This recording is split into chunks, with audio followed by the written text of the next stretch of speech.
Halo teman-teman semuanya. Perkenalkan, nama aku Nurfitriana Kusumastutibono dari kelas 10 Dan pada kesempatan kali ini aku akan mengulas buku Max Havelaar. Ini tanda-tandanya ya. Jadi judul buku yang aku pilih itu namanya Max Havelaar nih, yang emas ini.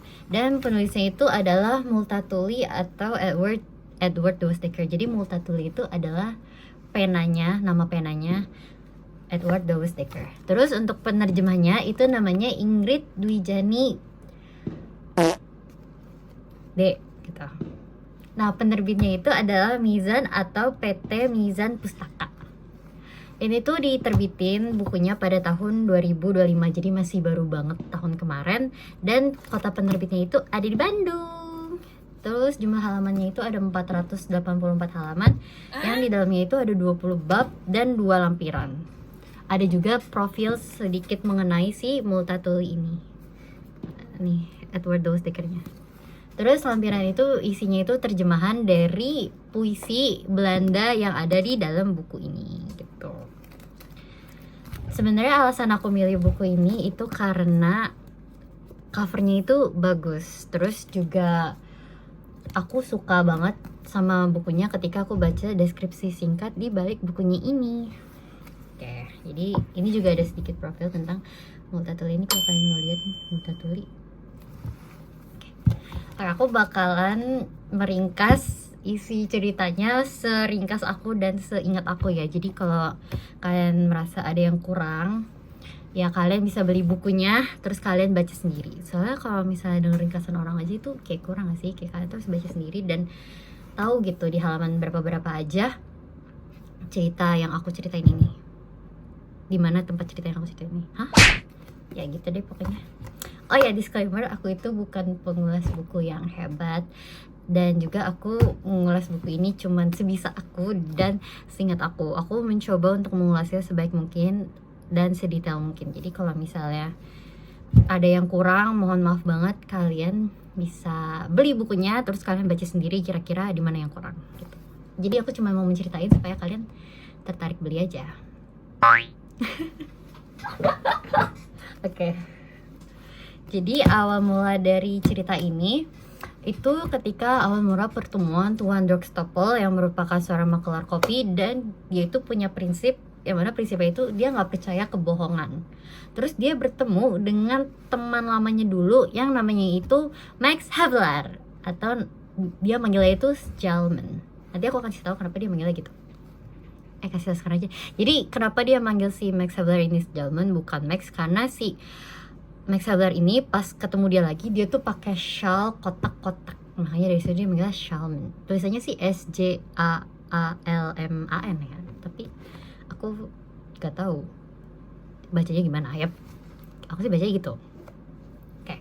Terus dari awal pertemuan itulah akhirnya buku ini tercipta. Jadi sebenarnya buku ini tuh udah dibuat kalau nggak salah itu 1860. Cuman pada saat itu tuh kayaknya masih pakai bahasa Belanda ya. Dan pas buku ini diterbitin pun banyak pemerintah Belanda atau Hindia Belanda yang merasa tersindir atau merasa kayak nggak suka sama buku ini karena katanya buku ini itu mengungkap fakta atau kebenaran. So, ayo kita masuk ke ceritanya. Jadi di bab pertama itu tuh nyeritain tentang, pokoknya bab awal itu nyeritain tentang si Tuan Dorkstapelnya dulu. Dia tuh orangnya gimana sih dan dia itu asalnya dari mana. Jadi Tuan Dorkstapel ini itu tuh ada seorang makelar kopi. Kalau kalian nggak tahu, makelar kopi tuh kayak, ini ada pedagang kopi nih sama pembeli kopi. Nah dia tuh kayak penyalurnya gitu, tengahnya. Terus si pedagang makelar kopi ini mempunyai prinsip, yaitu dia nggak percaya kebohongan. Contohnya kayak rima-rima yang ada di puisi. Nih kayak mana ya? Wait, akan aku bacakan untuk kalian supaya kalian tahu sedikit tentang buku ini. Misalnya puisinya itu berbunyi, jam berdentang 4 kali dan sudah tidak hujan lagi. Sebenarnya dia tuh nggak mau mengungkapin sesuatu pun untuk menentang perkataan itu. Kalau misalnya perkataannya itu benar, tapi bagaimana ternyata sebenarnya saat itu tuh pukul 3 kurang seperempat. Cuman supaya si rimanya itu terasa masuk, jadinya dia ngubah kebenaran yang seharusnya tuh gak diubah gitu. Jadi dia kurang suka sama puisi, dimana ini tuh sebenarnya sangat bertentangan dengan Havelaar. Apa ya? Terus habis itu dia juga nggak percaya ketika dia datang ke sebuah teater, yaitu kebohongan, dimana ada seorang orang nih yang dia tuh dulu punya kekasih pas lagi miskin. Terus apa sih, enggak deh, kekasih pertama anak perempuan itu tuh dulunya pegawai penyalin surat, terus tiba-tiba dia jadi kaya raya. Nah, si kekasihnya yang dulu ini itu malah mau menikahi gadis perempuan yang miskin, yang mana menurut dia itu tuh nggak relate banget, kayak cowok kaya mana sih yang mau nikahin perempuan miskin. Intinya seperti itulah. Terus si tuan Drugstopple ini tuh punya anak 2 yang namanya itu Fritz dan juga Mary. Jadi anak pertamanya cowok, anak keduanya cewek kayaknya, kalau nggak salah ya. Yang mana waktu itu anaknya itu berusia 16 tahun. Terus juga si Drugstopple ini dia kan nama maklar kopinya kan Last and Co. Namanya ya di bisnisnya itu, dan di kartunya itu juga tulisannya Last and Co. Terus dia tinggal di Lower Seagrave nomor 37. Anyway, nama panjangnya Tuan Drugstopple ini Tuan Batavius Drugstopple. Terus si Tuan Drugstopple ini dia punya kayak saingan gitu lah, namanya Basilnik dan Waterman. Nah, Tuan Drugstopple ini juga punya langganan pedagang kopi yang emang kaya banget, maksudnya kayak menguntungkan banget gitu, namanya Tuan Stern. Aku lupa namanya siapa, tapi intinya panggil aja dia Stern senior lah ya. Dan dia tuh punya anak yang namanya juga Stern, yaitu Stern Junior. Nah, terus pada suatu hari si Tuan Drugstopple ini dia itu buka lowongan kerja buat orang yang bisa berbahasa Jerman. Soalnya pada saat itu banyak banget pedagang kopi dari Jerman yang mau kerja sama dia, cuma dia nggak bisa bahasanya. Jadinya dia buka lowongan, tapi ternyata anaknya Tuan Stern, which means Stern Junior, itu tuh bisa bahasa Jerman dengan sangat baik. Akhirnya supaya makin kuat nih hubungan bisnis dia dengan Tuan Stern Senior, akhirnya dia ajak ke si Stern Junior ini buat gabung ke dalam bisnisnya gitu. Terus sedikit aja lah ya. Terus pada suatu hari ketika dia lagi berjalan-jalan di sebuah tempat kopi, apa ya namanya? Sabar, aku lupa. Di sebuah, apa ya namanya? Oh ya, by the way, kalau kalian mau lihat ini kartu namanya nih, Last and Co. Ini maaf ya agak mirror. Last and Co. maklar kopi. Terus di bawahnya itu ada alamatnya Lower Seagrave nomor 37. Terus pas dia lagi, nama Tuan Stern seniornya Ludwig Stern. Pas dia lagi ada di sebuah bursa kopi kayaknya, Kavelstart. Oh ya, Kavelstart namanya, bukan bursa kopi deh kayaknya itu, maaf ya. Dia tuh nyampe di sebuah toko yang tulisannya itu kopi Cirebon kuning, halus, sedang, dari Jawa, dan sedikit rusak. Menurut dia itu tuh kayak menarik gitu. Akhirnya dia nyamperin toko itu kayak ngelongok gitu. Terus kayak dia ngelihat di sampingnya ada seorang laki-laki tua yang lagi pakai shawl gitu. Tapi dia tuh nggak asing sama si laki-laki ini nih, kalau kalian mau lihat nih. Ini dia nih, ini si laki-lakinya. Tapi dia tuh nggak asing sama laki-laki ini. Terus kayak pas dia liatin kok nggak asing gitu. Ternyata laki-laki ini adalah temannya dahulu yang menyelamatkan dia dari orang Yunani. Hah? Maksudnya? Jadi dulu dia tuh pernah datang ke suatu tempat gitu. Terus di situ tuh ada toko parfum kalau nggak salah. Dan ada anak dari si pemilik tokonya itu cewek cakep banget, itu keturunan Yunani. Terus teman-temannya itu jadi kayak suka gitu kan sama cewek itu, dan dia juga termasuk gitu. Terus dia iseng lah, teman-temannya ini mau ngejorokin si Drugstopple ini ke perempuan itu. Terus bener lah dilakuin. Pas dia datang ke toko parfum, Drugstopple-nya tuh didorong, cuman dorongnya mungkin terlalu kuat atau apa, jadi malah nabrak-nabrak si parfum itu. Terus kayak ya di situ kan ada si wanita Yunani si anak Yunani perempuan itu sama ada bapaknya kan, soalnya dia jualan juga kan. Bapaknya itu dia kayak marah, terus dia tuh mau ditampol si Drugstopple-nya ini. Cuman pas dia mau ditampol, tiba-tiba tuh keluar ada anak laki-laki, yaitu si Max Havelaar ini. Dia keluar, dan karena si laki-laki itu keluar dari sebuah lubang atau apa gitu, aku lupa. Jadinya si perhatiannya si bapak Yunani ini itu kayak teralihkan gitu. Dia jadi ngeliatnya tuh ke si cowok itu, which means itu adalah Max Havelaar.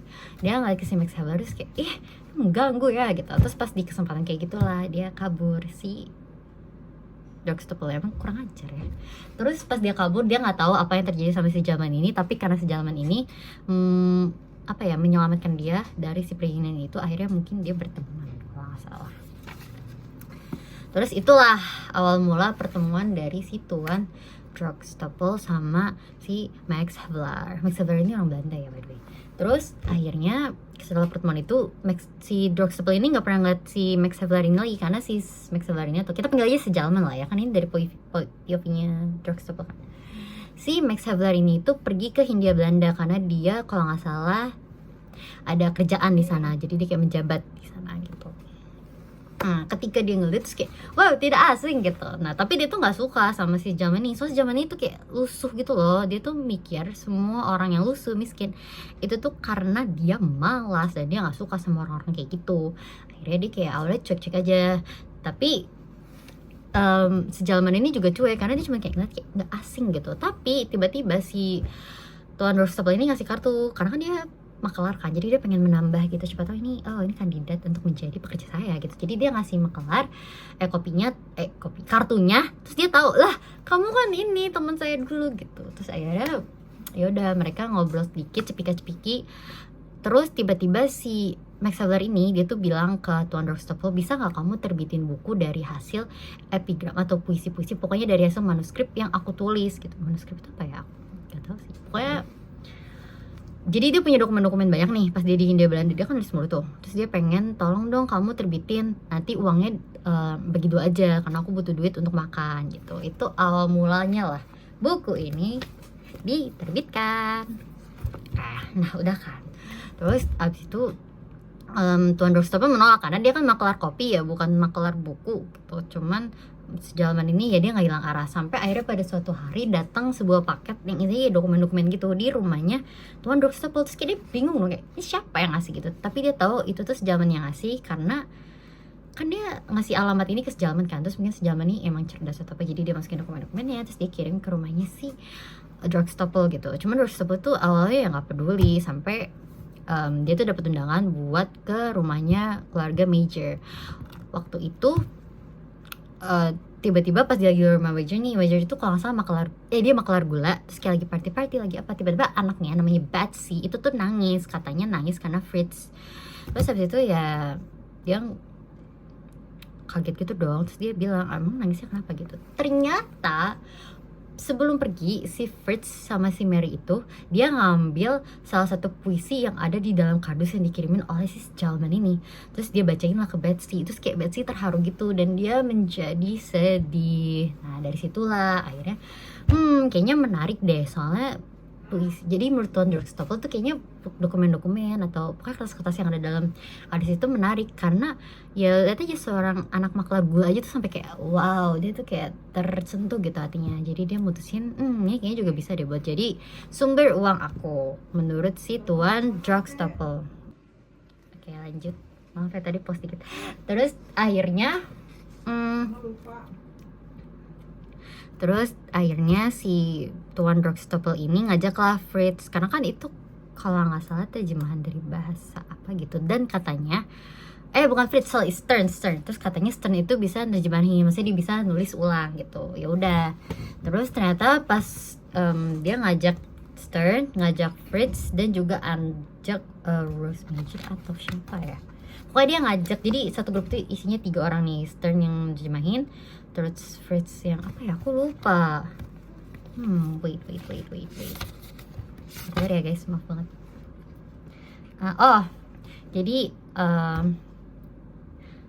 Jadi Mary bakal menyulang sepasang sel bentuknya. Salah deh, bukan. Mana ya? Wait guys, wait.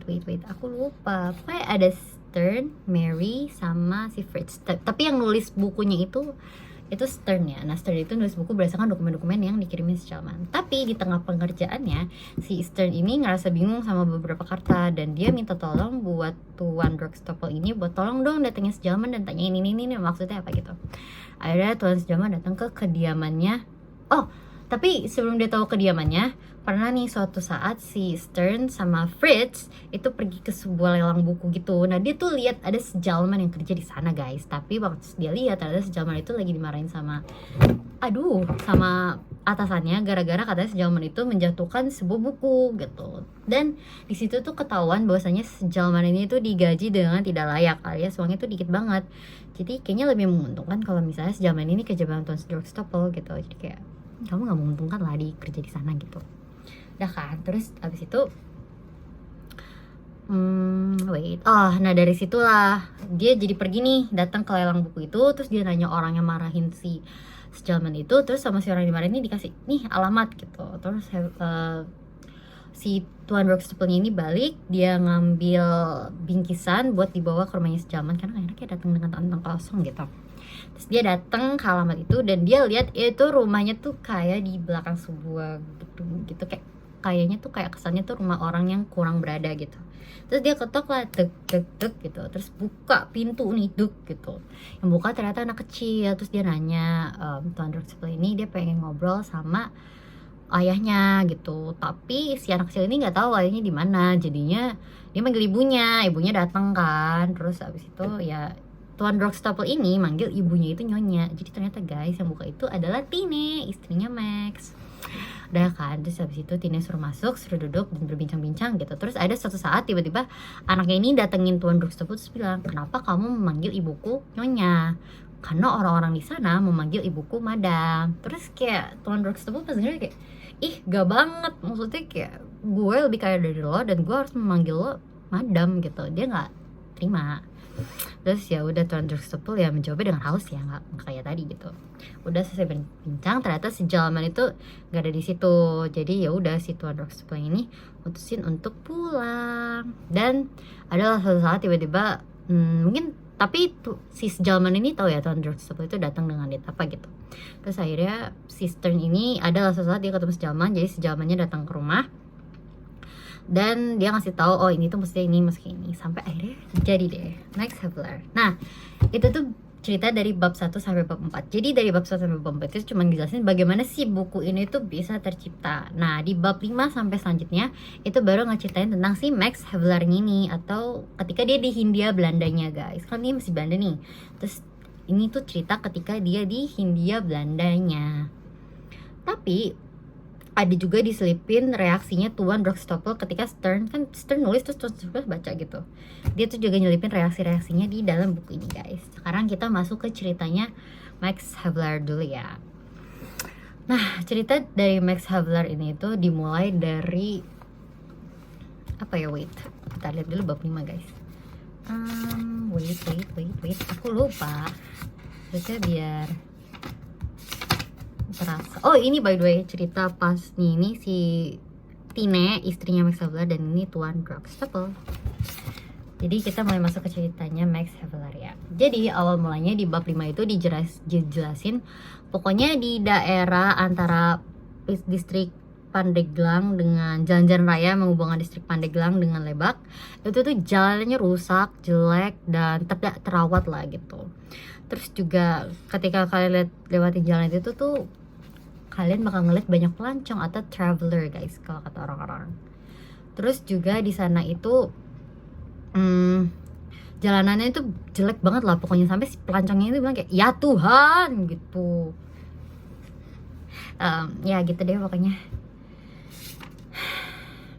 Jadi intinya dia pokoknya di awal cerita ini dia ngejelasin bahwasannya pada saat itu kawasan Hindia Belanda yang antara Pandeglang dan Lebak ini pokoknya sangat amat jelek ya guys. Terus di sana juga tidak ada menara di daerah situ gitu. Dan juga ada jurang yang sangat dalam antara Erwin van Steenbeek atau arsitek Jerman dan arsitek-arsitek kita. Jadi kayak ya beda lah, kalau arsitek Jerman kan kayak wow bagus gitu, kalau arsitek kita kayak agak-agak gitu, maksudnya nggak sebagus yang sebelumnya. Nah kisah ini tuh dimulai dari sudut pandangnya pengawas guys. Jadi pengawas ini itu lagi nemanin Bupati Lebak yang namanya siapa ya, Raden Adi Partikatangara buat ketemu sama asisten residen baru di perbatasan antara Rangkas Bitung dan Lebak. Jadi si bupati ini tinggal di Rangkas Bitung dan dia mau menyambutnya tuh di antara Rangkas Bitung dan Lebak. Jadi kayak dia nggak Rangkas Bitung ke daerah Lebak. Jadi kayak di pertengahan gitu. Terus ini tuh dari sudut pandang pengawas ya guys. Nah pengawasnya itu dengar kalau misalnya asisten residen ini tuh dulunya tuh kalau nggak salah di Padang, di Pulau Natal. Mana ya? Nah pengawas ini by the way lelaki setengah baya ya, bukan orang kaya yang bukan orang muda, sorry kok kaya.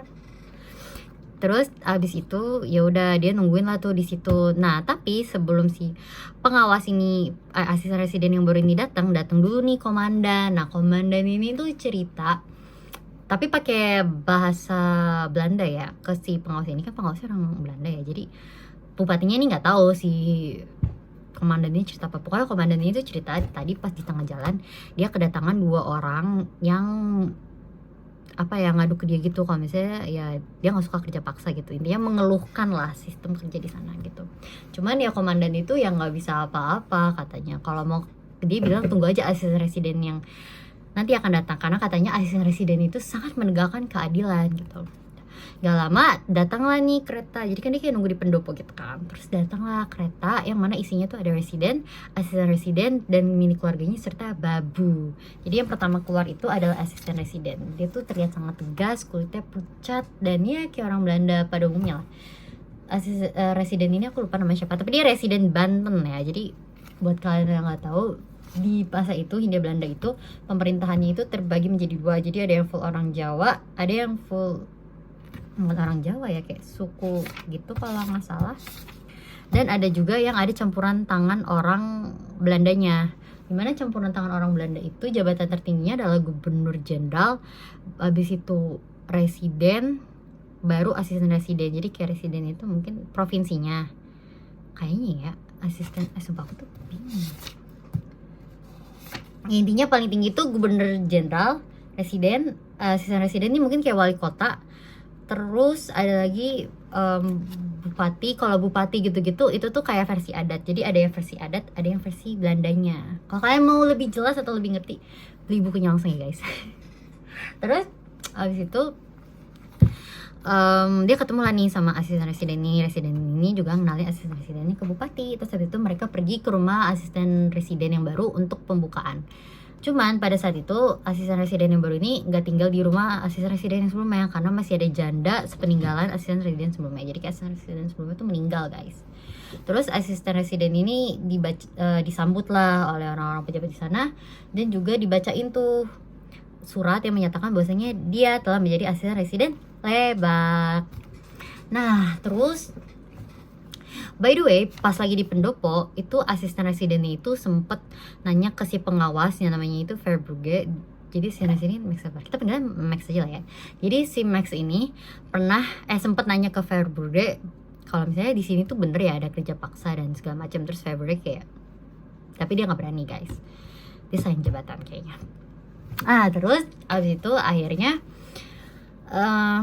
pas setelah sambutan itu ya udahlah, terus si Max ini itu duduk sama asistennya, terus kayak ngobrol-ngobrol, dan dia juga nyeritain pengalaman dia waktu dia lagi di distrik yang sebelumnya. Ini kan dia pindah ke Lebak nih, terus sebelumnya dia tuh sempat di Pulau Natal. Wait, azan guys. Oke, lanjut.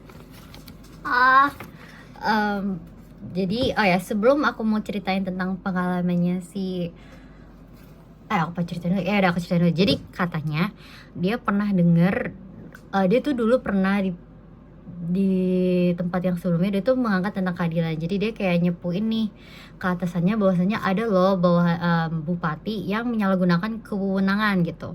Tapi bukannya dia mendapat jawaban yang dia inginkan, misalnya bupatinya diinin atau apa, dia malah diskors. Jadi kayak dia tidak dipekerjakan, dan ketika dia dipekerjakan lagi dia dipindahin ke distrik Lebak. Jadi ya kurang lebih gitulah. Terus dia pernah denger juga cerita dari Padang bahwasannya ada nih seorang bawahan yang pernah speak up tentang penyalahgunaan kewenangan, tapi sekali lagi bukannya diberi jawaban yang pasti, malah dia tuh di diskors juga gitu. Jadi ketika setiap orang ada yang berusaha untuk menyampaikan keadilan atau speak up, tidak pernah ada satupun yang mau mendengarkan, malah gitu diskors dan dipindah-pindahin. Makanya si Max Havering itu sebenarnya sering banget dipindah-pindahin tempat kerja gitu. Sebelumnya di Natal, terus dia juga habis itu dia pindah ke Lebak, terus dia juga pernah di daerah Sumatera kalau nggak salah. Nah, udah ya, itu ceritanya dulu.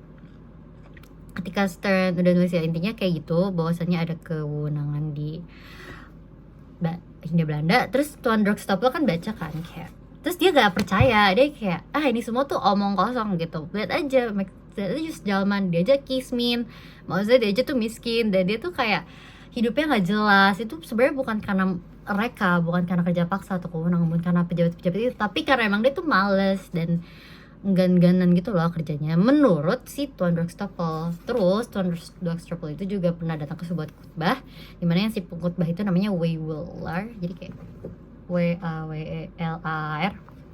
Itu dia tuh berkhutbah bahwasanya dia tuh meng-brainwash gitu, kayak mendokterin kalau misalnya orang-orang di Jawa itu adalah orang-orang yang kafir, hilang arah lah gitu. Makanya Belanda datang ke sana untuk memberikan mereka arahan supaya dia tuh nggak hilang arah gitu. Tapi pas dia ke sana, dia tuh malah membuat kewajiban-kewajiban yang sangat aneh gitu.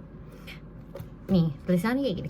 Kewajiban-kewajiban yang harus kita penuhi terhadap orang-orang kafir yang malang itu antara lain: pemberian sejumlah besar uang kepada kelompok-kelompok misionaris, pemberian dukungan kepada kelompok-kelompok Alkitab agar mereka bisa membagi-bagi Alkitab di Jawa, dan semacamnya. Sampai ada di poin nomor 5E, di mana memerintahkan orang Jawa agar dididik dalam kerajaan Tuhan melalui negara. Nah, itu tuh sangat mengingatkan dia pada lelang kopi dan tanah Lebak yang konon katanya tuh nggak subur gitu bagi si Tuan Drogstopel ini.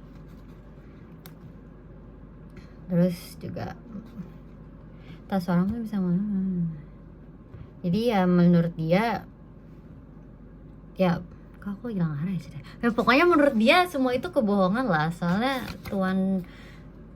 soalnya si Jalman itu kayak apa ya hidup aja nggak jelas gitu, jadi dia nggak percaya sama yang udah si Jalman tulis. Dan juga sebenarnya banyak banget sih di sini kewajiban-kewajiban yang menurut aku ya agak-agak menyulitkan orang Jawa. Tapi kalau kalian mau tahu, beli bukunya. Oke, terus udah lah ya, intinya gitu. Terus abis itu Tuan Drogstopel ini nggak percaya, terus juga dia lebih percaya bahwasannya ya orang Belanda itu datang ke sana untuk memberi arahan gitu. By the way, yang di Hindia Belanda itu yang bejat itu bukan cuman orang pribuminya aja ya, tapi orang Belandanya juga agak-agak bejat gitu. Udah ya, kita lanjut balik lagi ke cerita si Max. Terus di tengah cerita, Max ini nih juga menggambarkan bagaimana sih kolonialisme itu atau penyalahgunaan kewenangan itu. Misalnya salah satunya adalah ketika kerbau seorang pribumi atau pokoknya penduduk situ tuh diambil secara paksa tanpa persetujuan yang punya kerbaunya gitu. Itu kan kayak kurang ajar banget. Jadi kayak sangat tidak baik gitu. Oke, jadi dia mau ceritain gimana sih gambaran kolonialismenya gitu, intinya lah ya. Jadi dulu ada kisah seorang Saijah, seorang laki-laki yang berteman baik sama Adinda. Adinda itu adalah teman sekecilnya dan dia perempuan. Terus si Adinda ini itu tuh oh ya maaf ya guys, ada suara orang lagi sholat berjamaah pakai speaker luar, soalnya ini kan Isya ya, jadi emang biasa di sini. Oke, aku lanjutin aja lah ya. Jadi si Saijah itu dia itu punya teman masa kecil namanya Adinda. Sebenarnya Saijah itu juga punya kerbau yang sangat amat dia sayangi, yang pernah nyelamatin dia dari macan gitu. Jadi pada saat dia lagi main nih sama Adinda dan teman-temannya, tiba-tiba datang seorang macan. Dia main juga sama kebo ya, tapi tiba-tiba pas si macan itu mau kayak datang ini kan, yang Adinda sama adek-adeknya dan teman-temannya tuh bisa lari, sedangkan si Saijah itu tuh dia nggak bisa.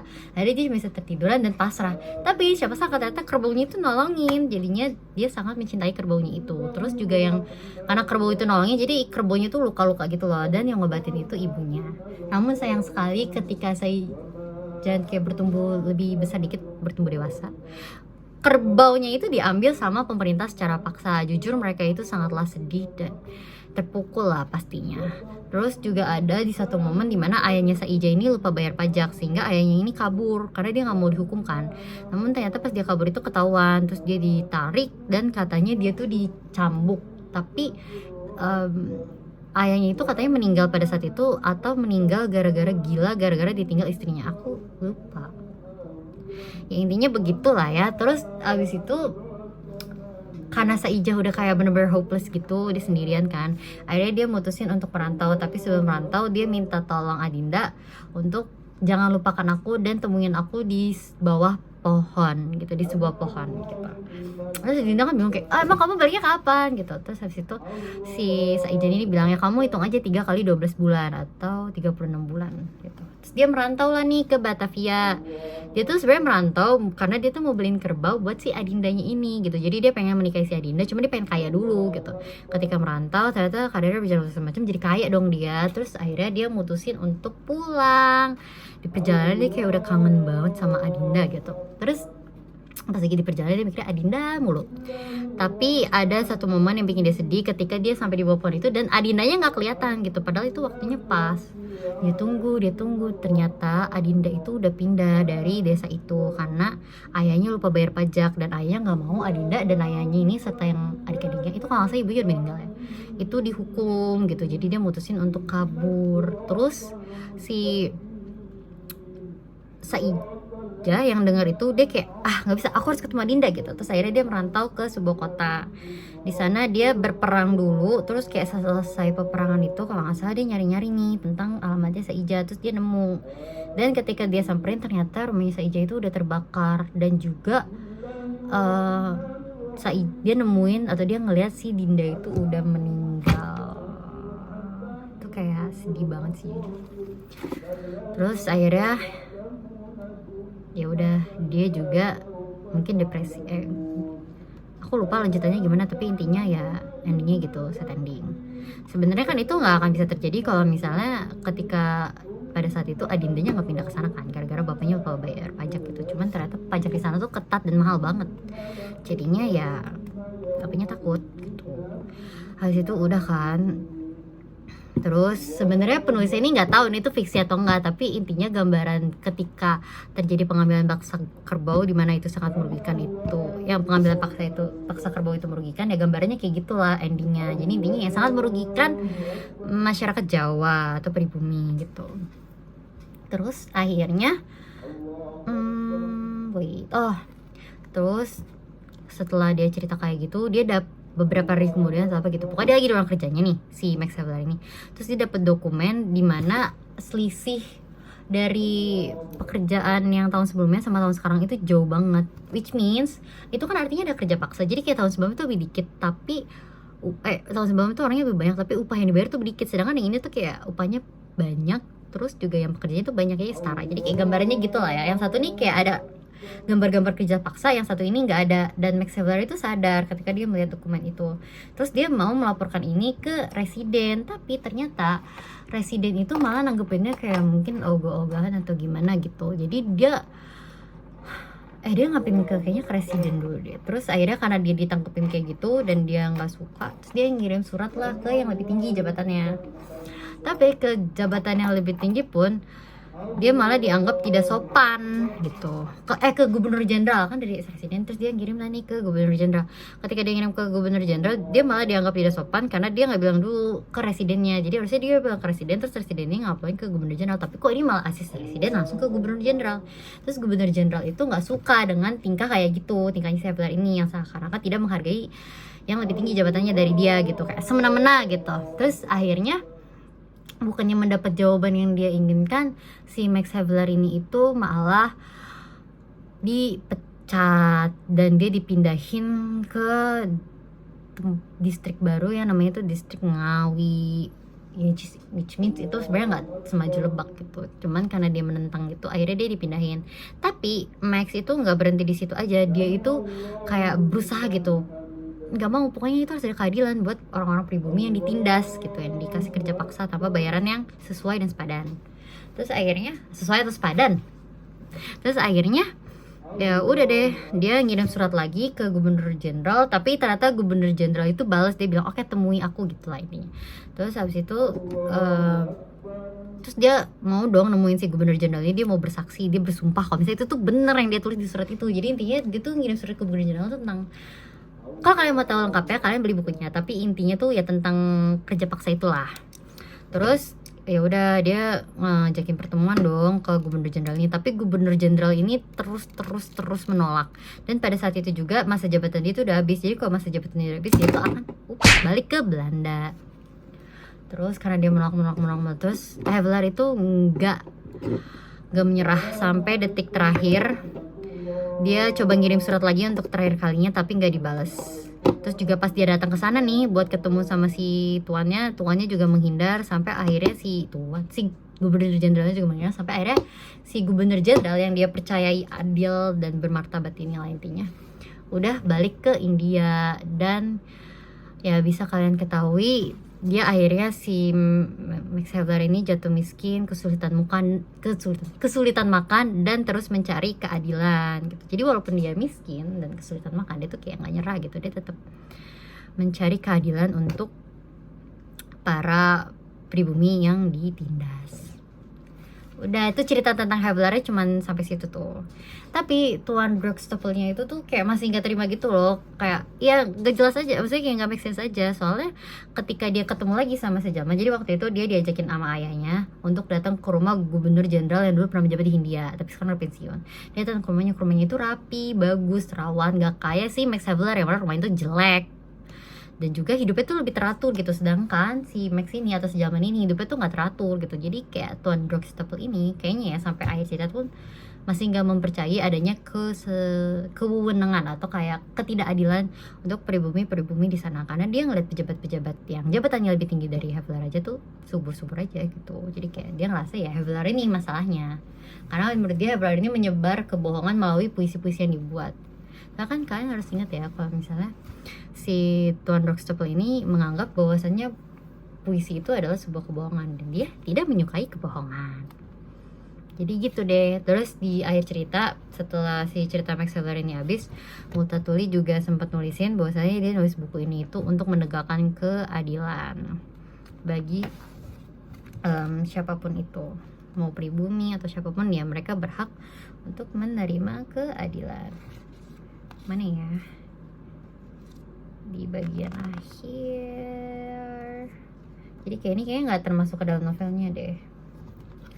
Jadi kayak udah nih, ini kan ceritanya si Max Havelaar ini kelar. Langsung di bawahnya tuh udah kayak Multatuli yang ngambil alih gitu. Penanya Edward Douwesdekker atau Edward Douwesdekker. Here's the Edward Douwesdekker. Ini by the way berdasarkan pengalaman pribadinya ya. Jadi Multatuli atau Edward Douwesdekker dari umur 1820 sampai 1887 hidupnya itu menulis Max Havelaar setelah selama 18 tahun mengabdi sebagai pegawai pemerintahan Hindia Belanda. Karir Multatuli sebagai penulis berlangsung 18 tahun, sama seperti masa karirnya sebagai pegawai pemerintahan gitu. Terus kemudian Multatuli ini mengasingkan diri ke Jerman dan meninggal pada Februari 1887. Jadi kayak di bagian ini udah kayak, ya aku Multatuli yang telah banyak menderita. Aku mengambil alih pena. Aku tidak minta maaf atas bentuk bukuku. Kurasa tidak. Kurasa itu bentuk yang tepat untuk mencapai tujuanku. Tujuan ganda. Pertama, dia pengen wujudin sesuatu yang mungkin disimpan sebagai pusaka suci oleh si kecil Max atau anaknya Max Havelaar. Dan yang kedua, dia akan dibaca oleh negarawan yang wajib memperhatikan tanda-tanda zaman, oleh para sastrawan yang juga harus mengintip buku yang menyatakan begitu banyak keburukan ini, oleh pedagang. Kok tertarik lelang kopi? Oh, orang pedagang yang tertarik dengan lelang kopi, oleh para nelayan perempuan yang membeliku harga seberapa sen untuk dibaca, oleh pensiunan gubernur jenderal, dan oleh para menteri yang harus melakukan sesuatu, oleh para penjilat yang mulia, oleh para pengupah dan mujero atau berdasarkan kebiasaan luar.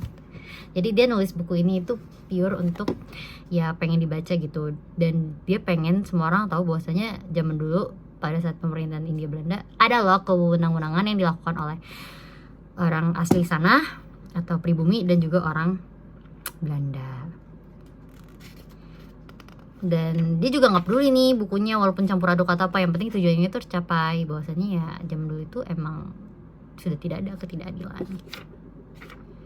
Dan yap, menurut aku buku ini sebenarnya sih banyak banget yang kurang dan belum aku ceritain, tapi ya aku menceritakan sebisa aku lah ya dan seingat aku. Dan menurutku buku ini itu sangat amat benar, karena kalau kalian pernah tahu tuh pernah ada rumor yang jelasin kalau misalnya Jalan Dendels itu sebenarnya bukan dari kerja paksa kan, tapi sebenarnya dibayar, cuman dikorupsi oleh pemerintah lokalnya gitu, oleh bupati lokalnya. Jadi ya kayaknya sih buku ini benar ya, ditambah yang nulis itu yang udah menjabat di sana ya, berarti mengalami itu dong, dan dia tahu seluk beluknya itu gimana, karena ya dia aja tinggalnya di sana selama lama loh, 18 tahun. Tuh kalau anak-anak udah punya KTP. Jadi ya gitu aja ceritanya, dan menurut aku amat yang bisa ambil adalah janganlah pernah kalian merasa lelah ketika menegakkan keadilan. Mungkin emang hasilnya nggak kelihatan sekarang, tapi hasilnya bisa aja kelihatan suatu saat nanti ketika kalian sudah tidak ada gitu. Jadi intinya pasti ada hasilnya guys. Ya walaupun emang tidak membuahkan hasil yang kalian pingin, tapi ya seperti buku ini nih, dia emang mungkin sampai sekarang keadilan belum ditegakkan, tapi orang-orang tahu ternyata ada loh orang kayak gini gitu yang gak adil gitu. Ya mungkin untuk keadilan ditegakkan masih agak lama perjalanannya. Jadi intinya ya banyak juga sih peristiwa-peristiwa yang sangat penting ketika si Max Havelaar itu di Natal dia coba speak up tapi malah dipindahin, terus di Lebak juga dia coba speak up langsung ke gubernur jenderal juga dia dipindahin, kayak ya seakan-akan mereka tidak percaya bahwasanya kesalahan kewenang-wenangan itu ada gitu. Jadi ya mungkin itu aja sedikit ulasan buku aku. Maaf banget kalau panjang dan gak jelas isinya, I'm so sorry, tapi aku mencoba untuk meringkas buku ini sesuai dengan yang aku mengerti gitu. Dan maaf juga kalau misalnya ada misinformasi. Jadi kalau kalian ngerasa tertarik dari yang udah aku ceritain, sebenarnya itu belum semuanya ya guys. Ada juga banyak kiasan-kiasan atau epigram-epigram atau kayak potongan puisi dalam buku ini yang ngegambarin gimana sih zaman Hindia Belanda dulu gitu pemerintahnya. Kalian bisa langsung beli ya guys di Gramedia atau dimanapun itu. Ini aku beli di Blok M sih kalau nggak salah ya. Dan ini bagus banget bukunya. Maksudnya terjemahannya tuh bisa dimengerti, soalnya aku sempat baca Max Havelaar yang lain dan itu tuh kayak susah banget dimengerti, soalnya kayak agak-agak lebih ada Belanda-Belandanya gitu. Kalau ini tuh pure bener kayak ya udah bahasa Indonesia gitu, kalian bisa ngerti gitu. Jadi ya udah ya guys, jangan lupa beli bukunya ya kalau kalian pengen lebih tahu dan pengen tahu nih kata-kata cantik yang ada dalam buku ini. Jangan lupa beli ya guys, jangan lupa beli ya. Udah kayaknya segitu aja. Mohon maaf kalau ada salah kata, salah informasi atau kurang lengkap. Jangan lupa beli bukunya. Sekian dari aku. Oh ya, ini yang terbitin Mizan ya guys. Oke. Sekian dari aku, yang covernya cantik. Oh ya, aku ngerasa ya di covernya ini kayaknya Saijah, ini Adinda deh. Ini kerbau yang diambil, ya nggak sih? Nggak tahu deh. Ya intinya gitulah ya. Kolonialisme tergambar nih, kesalahan kewenang-wenangan tergambar nih kayak gini nih. Kerbau diambil. Oke, itu mungkin itu aja, sekian dari ulasan buku aku kali ini. Mohon maaf kalau ada salah kata, salah informasi. Pokoknya maaf banget, aku udah melakukan yang terbaik. Maaf juga kalau misalnya kayak di pertengahan sering putus-putus gitu, kasih kayak videonya ke pause gitu karena ada sedikit kendala. Jadi ya terima kasih sudah mendengarkan aku mengulas buku ini. Sampai jumpa nanti, dadah, bye bye. Jangan lupa beli.